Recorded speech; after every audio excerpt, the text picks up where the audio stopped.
Welcome back to my channel Neelu's classroom. आओ कुछ नया सीखें।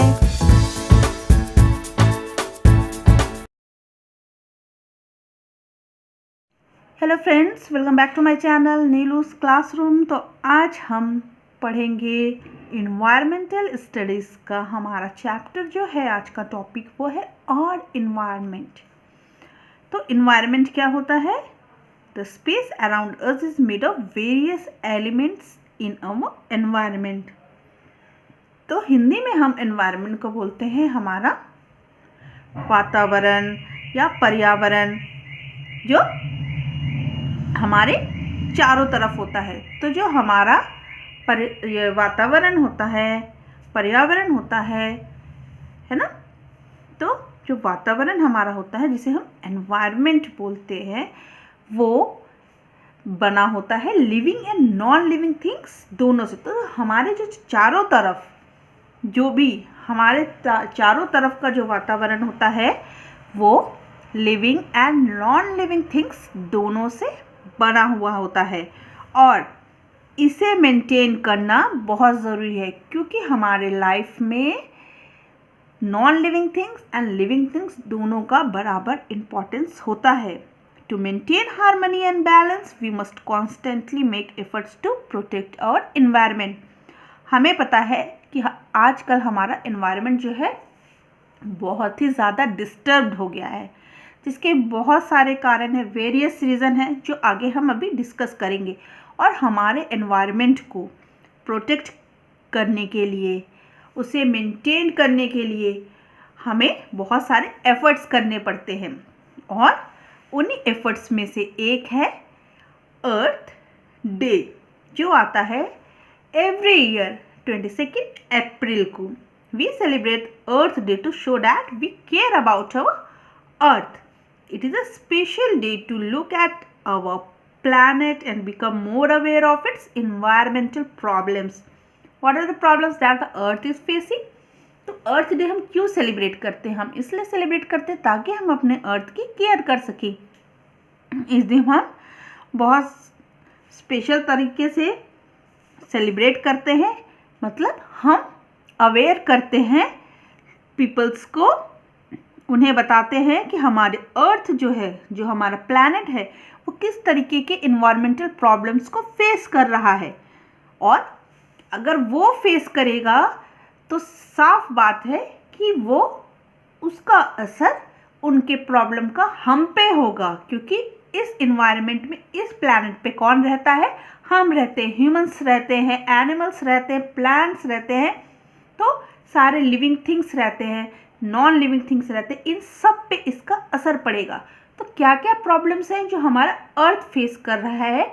सीधे सीधे से इस तरीके से समझिए कि हमारे अर्थ को कौन कौन सी डिसीज़ हैं जिन्हें हमें क्योर करना है, तो हम उसे देखते हैं। तो चलिए जानते हैं कि क्या क्या प्रॉब्लम है जो हमारा अर्थ फेस कर रहा है। See, earth is facing global warming. अब ग्लोबल वार्मिंग क्या होता है? ग्लोबल से आप समझते हैं ना कि वर्ल्ड का, ग्लोबली जिसे हम बोलते हैं। और वार्मिंग मतलब आपको पता है कि हीटअप होना। तो जो हमारा अर्थ है, हमारा प्लैनेट, वो क्या है? हीटअप हो रहा है, मतलब गर्मी बढ़ रही है। आजकल आपने सुना होगा ना, ज़्यादा गर्मी होती है ओल्डर डेज के मुकाबले। पहले के ईयर्स में इतनी गर्मी नहीं होती थी, लेकिन आजकल क्लाइमेट एकदम से चेंज हो जाता है, गर्मी बढ़ रही है। और इस गर्मी बढ़ने से, मतलब ये सिर्फ एक पर्टिकुलर रीज़न नहीं, होल प्लैनेट की बात हो रही है कि जो अर्थ का टेम्परेचर है वो इंक्रीज़ हो रहा है, जिसके वजह से जो अर्थ है वो हीटअप हो रही है। हीटअप होने की वजह से क्या है, जो माउंटेन्स होते हैं उनमें जो स्नो होता है, जो ग्लेशियर्स के फॉर्म में होता है, जिससे क्या होता है, रिवर फॉर्म होती है ना। रिवर का जो पानी है वो कहाँ से आता है? ग्लेशियर से आता है। अब ऐसे में क्या होगा कि जब गर्मी बढ़ेगी तो स्नो पिघलेगी, स्नो मेल्ट होगी, तो रिवर में पानी इंक्रीज़ होगा। तो रिवर के साइड जो सिटीज़ वगैरह प्लेसेस हैं जो इनके साइड में हैं, मतलब इनके बैंक्स में हैं, वो क्या होंगी, उनमें पानी ज़्यादा होगा, तो उनमें उन उस तरह के सिटीज़ में प्रॉब्लम होंगी, क्योंकि वहाँ पे फ्लड आएगा। और फिर अगर रिवर का पानी जाएगा सी में, तो इस तरीके से जो वाटर लेवल है इंक्रीज़ होगा। तो सी ओशन के किनारे बसी हुए सिटीज़, कंट्रीज़ और आपके रिवर के किनारे, इनमें प्रॉब्लम आएगा। और ग्लोबल वार्मिंग से बहुत और प्रॉब्लम्स होती हैं जो हम अभी बाद में देखेंगे। और नेक्स्ट है हमारा problem cutting of trees. Trees हम ह्यूमंस क्या कर रहे हैं, अपनी पॉपुलेशन बढ़ रही है तो हमें बिल्डिंग्स बनानी है, हमें फैक्ट्रीज बनानी है, हमें प्लेसेस जितनी हैं अर्थ की उन्हें कैप्चर करना है, जिसके लिए हम फॉरेस्ट को काटते चले जा रहे हैं, कट ऑफ ट्रीज। और ट्रीज़ काटने से बहुत प्रॉब्लम होती है।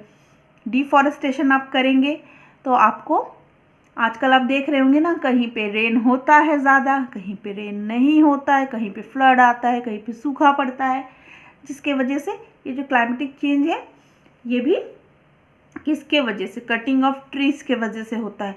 और आपको पता होगा कि जो ट्रीज़ हैं वो हमारा पॉल्यूशन जो हो रहा है कम करने में बहुत ज़्यादा हेल्प करता है, क्योंकि ट्रीज़ जो होते हैं वो कार्बन डाइऑक्साइड को एब्जॉर्ब करते हैं, है ना, दिन में उन्हें यूज़ करते हैं अपने फूड प्रोडक्शन के लिए, तो जिससे पॉल्यूशन कम होता है कार्बन डाइऑक्साइड। लेकिन अगर अब आप ट्री ही काटते चले जाएंगे तो उससे क्या है, कार्बन डाइऑक्साइड का लेवल तो हाई रहेगा लेकिन जो ट्री हैं वो कम रहेंगे, तो जिसके वजह से पॉल्यूशन इंक्रीज़ होगा, और पॉल्यूशन इंक्रीज़ होगा, एयर पॉल्यूशन इंक्रीज़ होगा, तो आपको बहुत सारी बीमारियां, डिसीजेज, रेस्पिरेटरी डिसीजेज और बहुत सारी प्रॉब्लम्स ऑकर करेंगी। Third one is killing animals. तो हम जानवरों को इलीगल तरीके से हंटिंग कर रहे हैं, उन्हें मार रहे हैं, जिसकी वजह से क्या हो रहा है, हमारा इकोसिस्टम, हमारा जो अर्थ का बैलेंस है सब गड़बड़ हो रहा है। हमें हर तरह के, ऊपर वाले ने हमारे प्लैनेट में हर तरह के एनिमल्स, इंसेक्ट्स, ह्यूमंस, प्लांट्स डाले हैं। क्यों दिए हैं? क्योंकि इन सब का एक अपना अपना रोल होता है। इस वजह से आपको यहाँ पे अलग अलग तरह के चीज़, living things, non living things, सब हमारे प्लैनेट पे मिलते हैं। Then soil erosion. Soil erosion मतलब मिट्टी का कटाव, जिसको बोलते हैं कटना। बारिश होती है, जो हमारे प्लांट्स होते हैं उनका क्या काम होता है, उनकी जो जड़ें होती हैं, रूट्स होती हैं, वो मिट्टी को बांध के रखती हैं ताकि फ्लड आए या हैवी रेन होता है तो जो सॉइल है वो कट कट के बहे नहीं। लेकिन अगर आप प्लांट्स काटेंगे, ट्रीज़ को काट देंगे तो क्या होगा, ये मिट्टी को पकड़ के नहीं रख पाएंगे और उससे क्या होगा, सॉइल इरोशन कॉज होगा। देन वाटर पॉल्यूशन हो गया, एयर पॉल्यूशन हो गया, ये इतनी सारी प्रॉब्लम्स है। इससे भी कहीं ज़्यादा प्रॉब्लम्स हमारा अर्थ फेस कर रहा है। देन अब बात करते हैं हम ग्लोबल वार्मिंग। तो ग्लोबल वार्मिंग क्या है? Is our climate changing? Yes, the world is becoming warmer. Scientists say that by 2050 the Earth's temperature could rise by 2 to 4 degrees Celsius. This is called global warming. तो धीरे धीरे हमारा जो अर्थ है उसका टेम्परेचर क्या हो रहा है, बढ़ रहा है। और साइंटिस्ट का कहना है कि कुछ सालों बाद इसका temperature 2 to 4 even more than that बढ़ जाएगा। तो इसी को कहते हैं ग्लोबल वार्मिंग। और गर्मी बढ़ने की वजह से बहुत सारी प्रॉब्लम आएंगी, जैसे मैंने अभी डिस्कस किया। आगे हम और अभी प्रॉब्लम कॉजेस के बारे में पढ़ेंगे। अच्छा, अब ये ग्लोबल वार्मिंग होती कैसे है? तो मेन रीज़न इसका ये है कि ग्रीन हाउस गैसेस जो हैं वो बढ़ रही हैं एयर पॉल्यूशन की वजह से, और जिसके वजह से क्या हो रहा है, ओजोन लेयर डिप्लीशन हो रहा है। मतलब आप इस फिगर में देखिए, इसमें देखिए, ये ग्रीन हाउस इफ़ेक्ट है, यहाँ पर ग्रीन हाउस इफ़ेक्ट दिया हुआ है। ये हमारा अर्थ है, इस पे हम रहते हैं, ठीक। अर्थ के चारों ओर एक ब्लैंकेट होती है, ठीक है, एक कवर होता है। इस अर्थ को ढकने के लिए, प्रोटेक्शन के लिए एक कवर होता है जिसे ओजोन लेयर कहते हैं, ठीक है। और ये ओजोन लेयर होता है और यहाँ पे कुछ गैसेस होती हैं, ग्रीन हाउस गैसेस इसके अंदर, जैसे कार्बन डाइऑक्साइड है, वो भी एक ग्रीन हाउस गैसेस है। अच्छा, अभी मैंने कहा कि ग्रीन हाउस गैसेस के वजह से ये हो रहा है, पर जो ग्रीन हाउस गैसेस होती हैं वो हमारे लिए फ़ायदेमंद होती हैं, ठीक। इनका काम क्या होता है, सन से आने वाली जो रेज होती है जब वो अर्थ पे एंटर करती है तो कुछ रेज तो यहाँ अर्थ में एब्जॉर्ब हो जाती हैं और कुछ क्या होती हैं, टकरा के वापस जाती हैं। तो ये जो गैस होती हैं ग्रीन हाउस गैसेस, इनका काम होता है उन्हें एब्जॉर्ब करना, है ना। और जो अर्थ ये ओजोन लेयर होता है ये इन्हें वापस जाने नहीं देता, जिसकी वजह से क्या होता है कि जो सन रेज है वो हीट करती हैं अर्थ को, है ना। तो जिससे हमारे अर्थ का जो टेम्परेचर है वो रहने लायक होता है, इसीलिए हमारे अर्थ पे लाइफ पॉसिबल है। हमारे अर्थ पे वाटर तो मिलता है, इस वजह से तो लाइफ पॉसिबल है ही है, लेकिन हमारे रहने लायक यहाँ पे बनता है किसके वजह से, ग्रीन हाउस गैसेस हो गया, ओजोन लेयर हो गया, जो हार्मफुल जो गैस, ओजोन लेयर जो होती है वो हार्मफुल गैसेस हार्मफुल रेज को एंटर, यूवी रेज जो होती है एंटर करने नहीं देती हैं यहाँ अर्थ पे, है ना। यहाँ से बहुत रेज अल्ट्रावायलेट रेज को एंटर करने नहीं देती हैं। अब क्या है, ये गैसेस तो ग्रीन हाउस गैसेस की वजह से ही यहाँ पे जो हमारा जो लिविंग है, हम रह सकते हैं, अच्छा एनवायरनमेंट बना हुआ है, कंडीशन फेवरेबल जो होता है वो उनके वजह से। लेकिन आजकल इतना पॉल्यूशन हो गया है गाड़ियों की वजह से कि जो ग्रीन हाउस गैसेस है वो इंक्रीज हो रही हैं। तो ग्रीन हाउस गैसेस का काम क्या है कि हीट को एब्जॉर्ब कर लेते हैं। तो अगर उनका लेवल ही आप बढ़ा देंगे इतना ज़्यादा तो वो ज़्यादा हीट एब्जॉर्ब करेंगे। ज़्यादा हीट एब्जॉर्ब करने की वजह से क्या होगा, और जो ये सन रेज है वो स्केप करके बाहर नहीं जा पाएंगी और हीट क्या है अर्थ पे ही रहेगी। तो उससे क्या होगा, अर्थ का टेम्परेचर बढ़ जाएगा। और ग्रीन हाउस गैसेस अर्थ का टेम्परेचर बढ़ाने के लिए है, लेकिन ये हर चीज़ की एक लिमिट होती है ना। और आप इसकी लिमिट बढ़ा देंगे तो यहाँ पे गर्मी बढ़ेगी, जितनी हमको ज़रूरत है उससे एक्सट्रीम लेवल पे हो जा रही है, जिसके वजह से अर्थ का जो टेम्परेचर है इंक्रीज़ हो रहा। और इस इंक्रीज टेम्परेचर की वजह से बहुत सारी अर्थ को प्रॉब्लम आ रही हैं। तो चलिए आगे भी देखते हैं अब। और इसके वजह से देखिए ओजोन लेयर का एयर पॉल्यूशन के ओजोन लेयर का डिप्लीशन हो रहा है। और अगर ओजोन लेयर का डिप्लीशन का मतलब होता है कि ओजोन जो लेयर है ब्लैंकेट में छेद हो रहा है, छेद होल हो रहा है। इस तरीके से समझिए, अगर ठंड का टाइम है, हम ब्लैंकेट ओढ़े हुए हैं, ठीक, अपने आप को उससे ढका हुआ है, अगर उसमें छेद हो जाए, होल हो जाए, तो क्या होगा, जो बाहर की ठंड है वो क्या होगी, हमारे अंदर आएगी और हमें ठंड लगेगी। उसी तरीके से जो ओजोन की ब्लैंकेट है उसमें डिप्लीशन हो रहा है, उसमें होल हो रहा है, जिसकी वजह से क्या है, इसका क्या काम है, हमें प्रोटेक्ट करना अल्ट्रावायलेट रेज से, जो बहुत ही ज़्यादा खतरनाक होती हैं। तो अर्थ पे आके हम पे ना पड़े, हम प्रोटेक्ट रहें, ये इसका काम होता है। बट ये जो हम इस तरीके से ग्लोबल वार्मिंग, बड़ी पॉल्यूशन क्रिएट कर रहे हैं ना, उसकी वजह से इसमें होल हो रहा है। अब क्या है, उस होल के थ्रू यूवी रेज आएंगी जो हमारे स्किन पे पड़ेंगी, तो स्किन में बहुत तरह की डिसीजेज होंगी, skin diseases, allergies, even cancerous भी ये होता है। तो इस तरीके से बहुत सारा हार्मफुल इफ़ेक्ट होता है हमारी स्किन पे, हम पे। और हमारा अर्थ इसीलिए फेवरेबल है क्योंकि यहाँ पे सिर्फ पानी ही नहीं, बहुत सारे फेवरेबल कंडीशन होते हैं जिसके वजह से यहाँ पे लाइफ पॉसिबल है। नहीं तो अगर अदर प्लैनेट पे भी हमको वाटर मिल जाएगा, लेकिन मिल गया, लेकिन वहाँ पे फेवरेबल कंडीशन तो नहीं मिलेंगी, क्योंकि ओजोन लेयर हमें प्रोटेक्ट करता है, जिसकी वजह से यहाँ पे हीट होती है और रहने लायक होता है। सिर्फ एक वाटर ही नहीं है, वाटर तो नेसेसरी है, ये एक कंडीशन नहीं है जो यहाँ पे लाइफ है। हमारे अर्थ में और दूसरी भी चीज़ें हैं जो हमें यहाँ रहने के लिए फेवरेबल कंडीशन देती हैं। तो here are some causes of global warming. तो ग्लोबल वार्मिंग के क्या क्या कॉजेज होते हैं। सबसे पहला मेन वही एयर पॉल्यूशन। अब एयर पॉल्यूशन कैसे होगा? आप व्हीकल्स यूज़ करते हैं, उसमें से जो स्मोक आती है वो उसके वजह से, इसीलिए कहा जाता है कि अभी सीएनजी व्हीकल्स हैं उसमें कम पॉल्यूशन होता है। फैक्ट्रीज हम यूज़ करते हैं, इवन जो हम अपने घर में अप्लायंसेस यूज़ करते हैं लाइक एसी, फ्रिज, उसमें से क्या निकलते हैं? क्लोरोफ्लोरोकार्बन निकलता है, जो कि एक हार्मफुल गैस है। ये भी एक ग्रीन हाउस गैस है। फिर हमारे पास पावर स्टेशन है, फिर हम फ्यूल्स बर्न करते हैं और बहुत सारी चीज़ें हैं जिसके वजह से क्या होता है?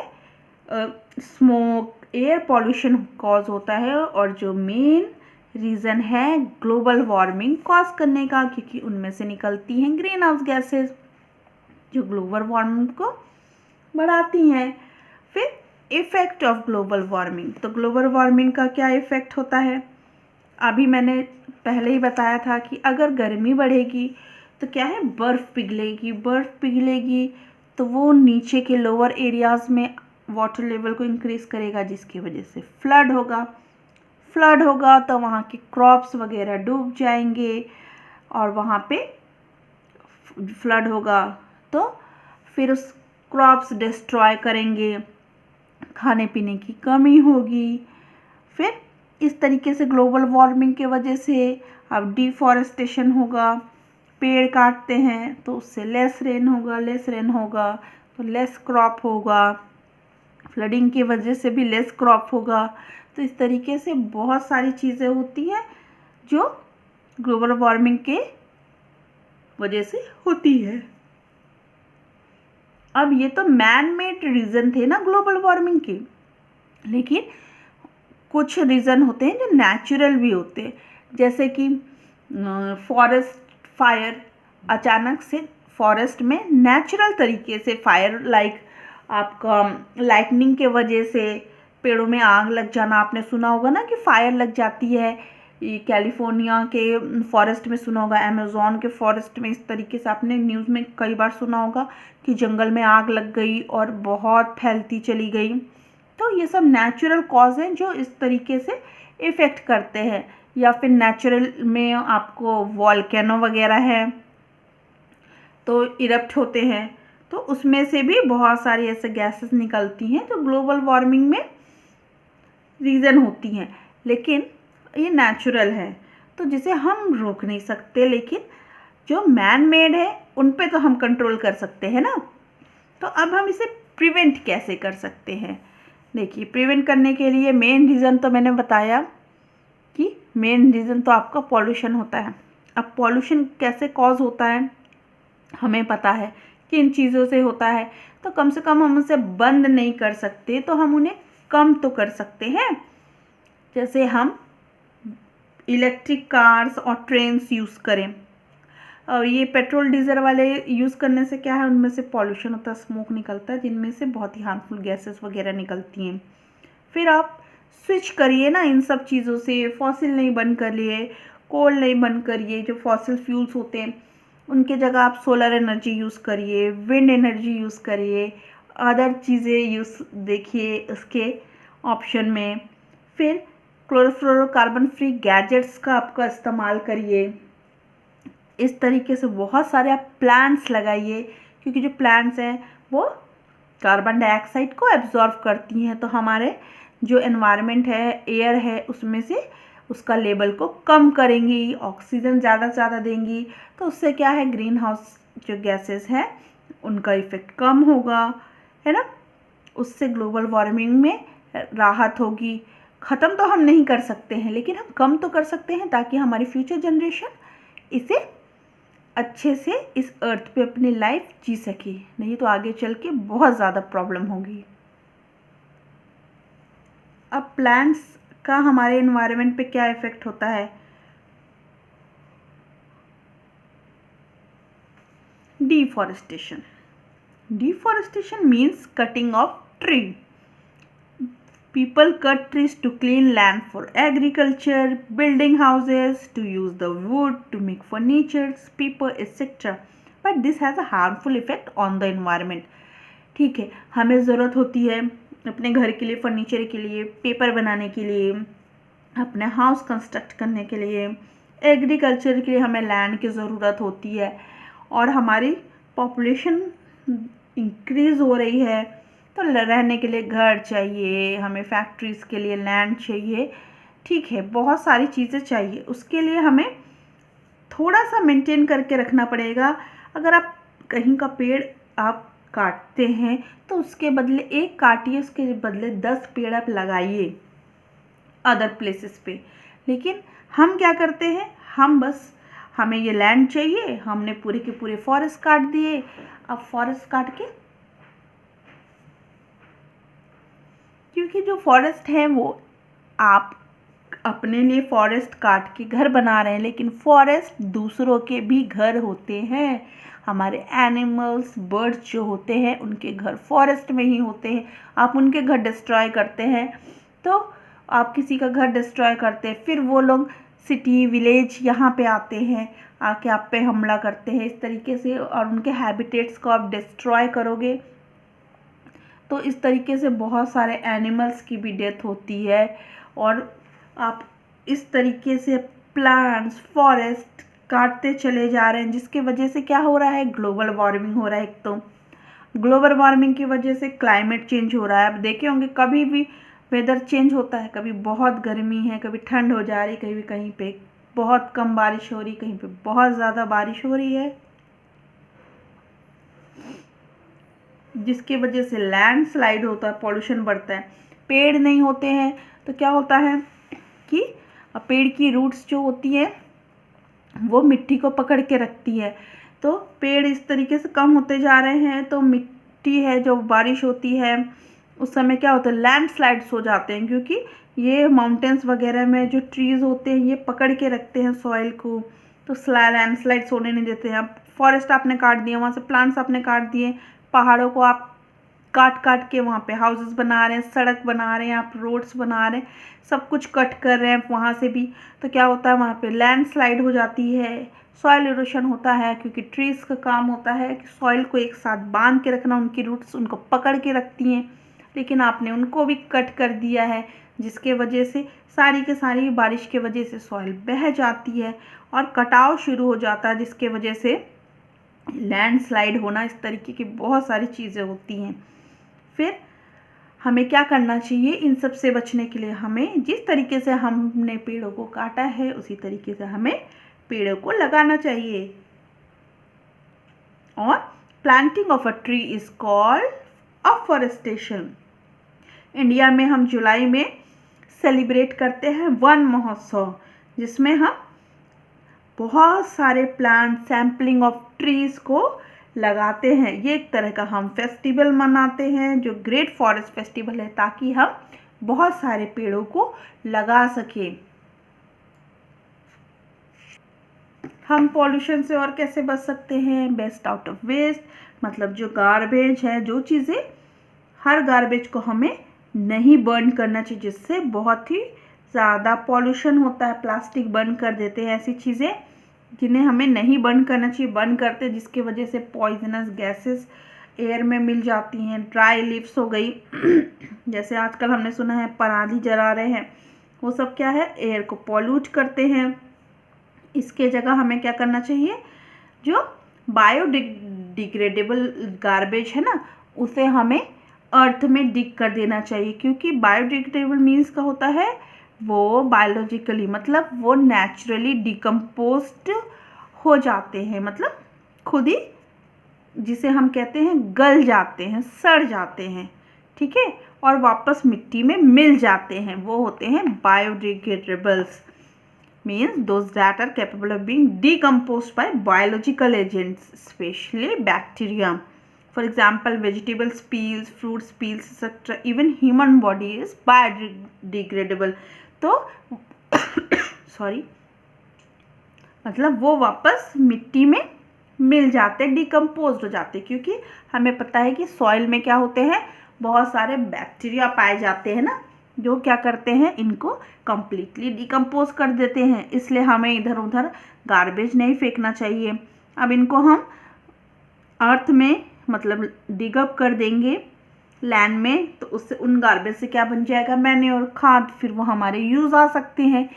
जैसे कि आप देखे होंगे कि वेजिटेबल वेस्ट वगैरह को अगर हम डिग कर देंगे तो उससे बहुत अच्छा मैन्योर बन जाता है, और आप अपने प्लांट्स में डालिए और ये बहुत काम आता है, जिससे पॉल्यूशन भी कम होता है और एक यूज़फुल चीज़ भी बन जाती है। इस तरीके से हम अपने अर्थ को प्रोटेक्ट कर सकते हैं। और हो गया, हमने पढ़ा था कि किलिंग ऑफ एनिमल, तो पोचिंग। अब एक वर्ड है पोचिंग। तो पोचिंग का मतलब क्या होता है? पोचिंग का मतलब होता है कि इल्लीगल तरीके से जानवरों को मारना, उनका शिकार करना, उनको पकड़ना। किस लिए? उनकी स्किन के लिए, बोन्स के लिए और उनके फ्लैश के लिए, उनके अदर बॉडी पार्ट्स को सेल करने के लिए इल्लीगल तरीके से जानवरों का शिकार करना, उनको बेचने के लिए उनके बॉडी पार्ट्स को हम कहते हैं पोचिंग। तो जिस तरीके से कुछ एग्जाम्पल है, जैसे राइनोसोरस की जो ये हॉर्न्स होते हैं वो भी बहुत महंगे बिकते हैं। हाथी के दांत होते हैं जिसे आइवरी बोलते हैं, उससे बहुत सारे ऑर्नामेंट्स वगैरह बनते हैं और बहुत सारी चीज़ें बनती हैं। तो इसलिए हाथी को मारा जाता है और उनके दांत लिए जाते हैं। Tibetan antelope, minks are and Arctic foxes, इनके फर के लिए इनको मारा जाता है। स्नेक हो गए, क्रोकोडाइल, लेपर्ड्स, डियर, इनके स्किन्स के लिए इनको किल किया जाता है या पकड़ा जाता है। टाइगर्स के क्लॉज, पंजे और उनके स्किन, बोन्स के लिए उनको मारा जाता है। और आपको टाइगर पता है कि टाइगर जो है नेशनल एनिमल है इंडिया का। फिर भी और इनकी संख्या भी, ये इंडेंजर्ड स्पीसीज़ में आते हैं। इनकी ये जो है नंबर्स उनके बहुत कम हो गए हैं, तो इनको बचाना है हमें। नहीं तो एक दिन ऐसा आएगा कि जैसे आज हम डायनासोर नहीं देख सकते, सिर्फ उसके बारे में पढ़ते हैं, सिर्फ उनके स्टैचू, उनके मूवीज़ देखते हैं, हमारा फ्यूचर जनरेशन भी इन स्पीसीज़ को, इनकी स्पीसीज़ है ये, इन एनिमल्स को सिर्फ स्टोरीज़ में, सिर्फ मूवीज़ में देखेगा और ये इतने जल्दी ख़त्म हो जाएंगे। क्योंकि अगर इसी तरीके से इनकी किलिंग होती रही तो हमें इन्हें सेव करना है, प्रोटेक्ट करना है। इसलिए आपने सुना होगा कि कितने सारे टाइगर रिजर्व्स हैं इंडिया में, इनकी पॉपुलेशन बढ़ाने के लिए, इन्हें प्रोटेक्ट करने के लिए। सेंचुरी है, an animal or a bird sanctuary is a place where birds or animals or both are protected and allowed to live and grow in their natural surroundings. It is an offense to kill an animal and a hunter can be jailed for this offense.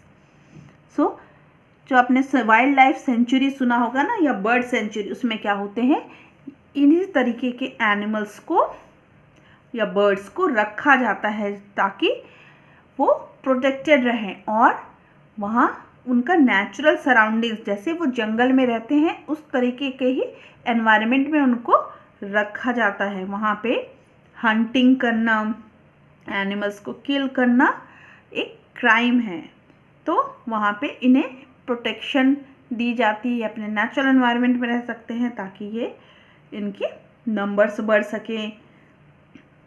हमें पता है कि each living thing जो present है, even a small ant and anything, कोई भी species, चाहे वो बर्ड हो चाहे कुछ भी हो, वो हमारे इन्वायरमेंट में, नेचर में बैलेंस करने के लिए प्रेजेंट होते हैं। हर चीज़ का एक इम्पॉर्टेंट रोल होता है इन्वायरमेंट को बैलेंस करने के लिए, नेचर को बैलेंस करने के लिए।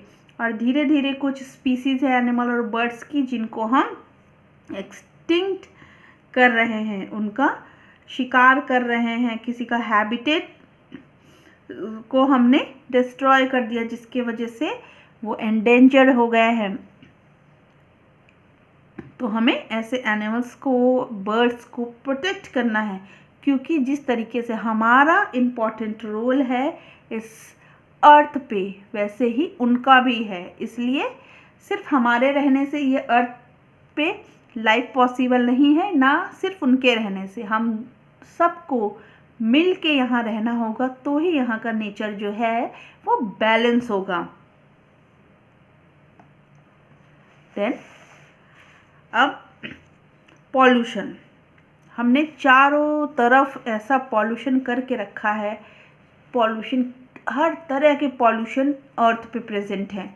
Water pollution, air pollution, noise pollution, land pollution, सब तरह के पॉल्यूशन को हमने बना रखा है। हमारी पॉपुलेशन बढ़ रही है, हम बहुत ज़्यादा तरक्की कर रहे हैं, डेवलपमेंट हो रहा है, तो हमने अपने फ़ायदे के लिए अपनी मदर अर्थ के साथ बहुत बुरा करके रखा हुआ है। उसे इतना पॉल्यूट कर रखा है कि देखिए वाटर पॉल्यूशन कैसे कॉज होता है। आपने देखा होगा, आप किसी रिवर की तरफ से निकलिए या कोई भी वाटर बॉडी देखिए, वहाँ पे लोग अनवांटेड चीज़ें, आइडल्स ऑफ गॉड्स पूजा हो जाती है उसके बाद, या विसर्जन करने जाते हैं। तो जो इको फ्रेंडली हमें यूज़ करने चाहिए ना आइडल्स, और ऐसे केमिकल से बने हुए आइडल्स होते हैं उन सबको हम क्या करते हैं, रिवर में डाल देते हैं। जो हम पूजा वगैरह करते हैं उनके फ्लावर्स को फेंक देते हैं, पॉलीथीन बैग्स को फेंक देते हैं, कचरा वाटर में फेंकते हैं। आप फैक्ट्री का वेस्ट होता है, उनसे नाले से निकल के सीधा रिवर में डंप कर दिया जाता है। उनमें केमिकल्स होते हैं और वो जाते हैं रिवर्स में, रिवर सी में, फिर क्या होता है, वो वाटर को पॉल्यूट करते हैं। यही वाटर जो है जिसे हम ड्रिंक करते हैं, रिवर्स के वाटर को तो ड्रिंक भी किया जाता है ना, वही होके आते हैं। और उससे भी ज़्यादा, अब इससे हमें उस पर बात करते हैं तो हमें स्किन एलर्जीज होती है, बहुत सारी वाटर बोर्न डिसीजेज होती हैं।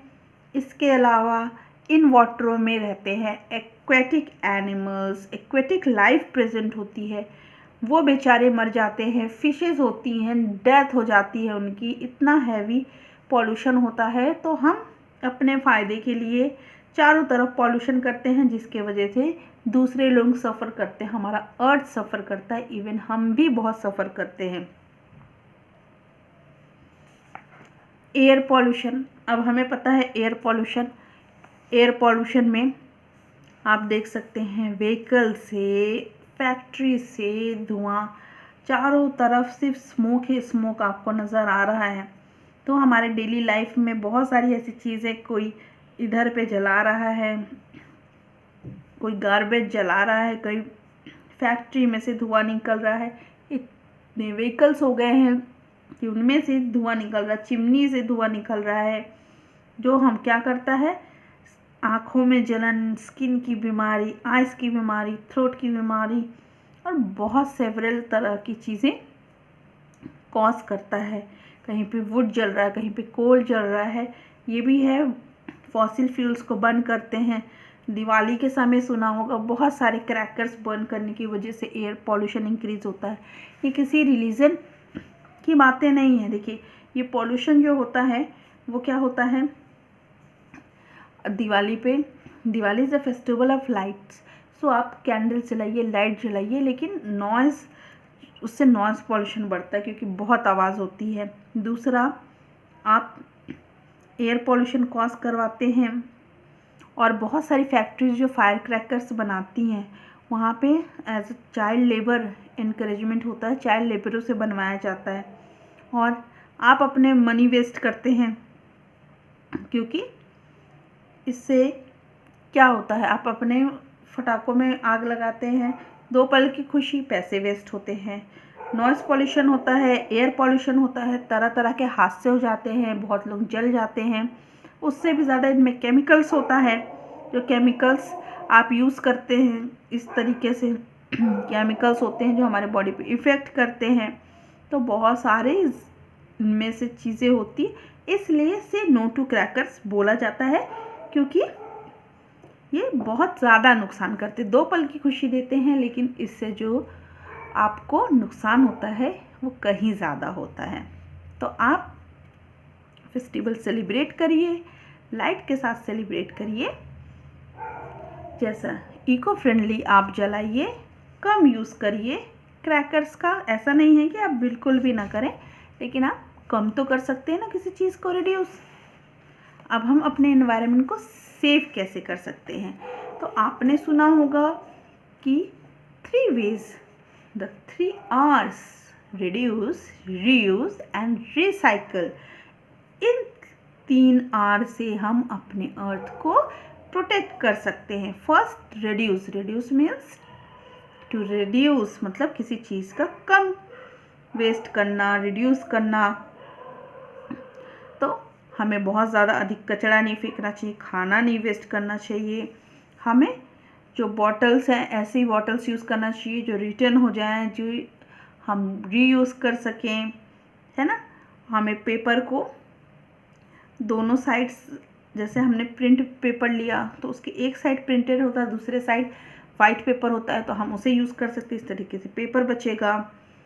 पेपर बैग का यूज़ करिए, क्लॉथ बैग का यूज़ करिए। प्लास्टिक से नो टू प्लास्टिक, इससे भी पॉल्यूशन बचता है। आप गाड़ियों का इस्तेमाल करते करिए, आसपास जगह जाने के लिए आप पैदल जा सकते हैं, वॉक करिए, आपके हेल्थ अच्छा रहेगा और पॉल्यूशन भी नहीं होगा। एनर्जी भी बचाने के लिए आप अगर जहाँ आप यूज़ कर रहे हैं वहाँ लाइट फैन नहीं आपको यूज़ करना है, ऑफ़ कर दीजिए। आप रूम से चले गए हैं तो आप स्विच ऑफ कर दीजिए अपने अप्लायंसेस अगर आपको यूज़ में नहीं है। इस तरीके से एनर्जी वेस्ट नहीं होता है। वाटर वेस्ट मत करिए, जब यूज़ हो तभी नल खुला रखिए। ब्रश करते समय शावर से आप बात मत करिए, है ना। बकेट से लीजिए, शावर में पानी ज़्यादा वेस्ट होता है। बहुत सारे किचन में पानी वेस्ट निकलता है तो उसे आप प्लांट्स में डालिए। इस तरीके से आप बहुत चीज़ें जो हैं वो रिड्यूस कर सकते हैं। फिर रीयूज़ कर सकते हैं आप चीज़ों को, जैसे न्यूज़पेपर हो गया है उस तरीके से, और बहुत सारी चीज़ों को आप डोनेट कर सकते हैं तो वो रीयूज़ हो जाएंगी, है ना। इस तरीके से आपके घर का गार्बेज जो है या फालतू चीज़ें हैं वो रिड्यूस हो जाएंगी, दूसरे के काम आएंगी तो रीयूज़ हो जाएंगी। और कुछ चीज़ें होती हैं जैसे कि न्यूज़पेपर, मेटल्स की बॉटल, कैंस और इस प्लास्टिक्स की चीज़ें जो वापस से रिसाइकिल हो जाती हैं, तो आप उन्हें रिसाइकिल कराइए, उनसे बहुत डिफरेंट चीज़ें बनती हैं। वैसी चीज़ें ही बाय करिए जिनमें लिखा हो कि ये रिसाइकिल हो सकती हैं और रिसाइकिल मटेरियल से बनी हुई हों। तो इस तरीके से हम अपने एनवायरनमेंट को प्रोटेक्ट कर सकते हैं। तो इन 3 आर्ट्स के बारे में मैंने डिटेल में अलग से एक वीडियो बना रखी है, तो आप वहाँ से भी इनका इन्फॉर्मेशन ले सकते हैं। और say no to plastic because plastic is drastic. So अपने इन्वायरमेंट को प्रोटेक्ट करिए, लोगों को जागरूक करिए, और ये हमें अपने इन्वायरमेंट को सेव करना है।